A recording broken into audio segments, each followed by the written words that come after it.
Hi, Dr. David here, author of Lust, Men, and Meth, A Gay Men's Guide to Sex and Recovery. You know, I often get asked if there's a fellowship, a 12-step fellowship specific to methamphetamine. And there is. It's called Crystal Meth Anonymous, and it follows the model of other 12-step programs. Although it's more of a newcomer, if you will, relatively speaking, it was formed in 1994 in Southern California.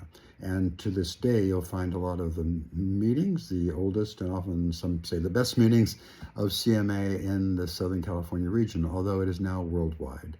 I remember when they first brought the first CMA meeting to Dade County in Miami and then up here to Broward County, where I live in Fort Lauderdale. And slowly the meetings have spread.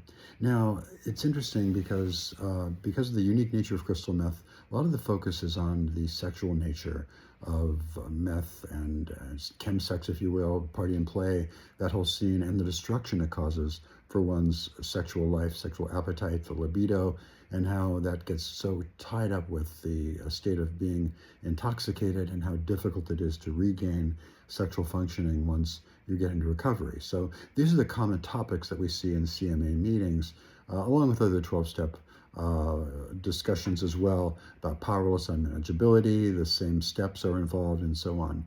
I find a lot of my clients and friends actually prefer to have a mix of CMA with other fellowships, Narcotics Anonymous, Alcoholics Anonymous, just to get a blend. And that's for several reasons. In a lot of parts of the country, CMA is a relative newcomer to the 12-step selection you have or options you have in any given area.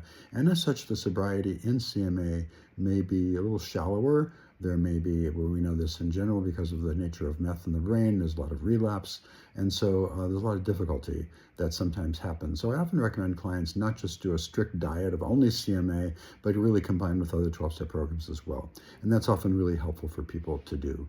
It's a totally 12-step based fellowship.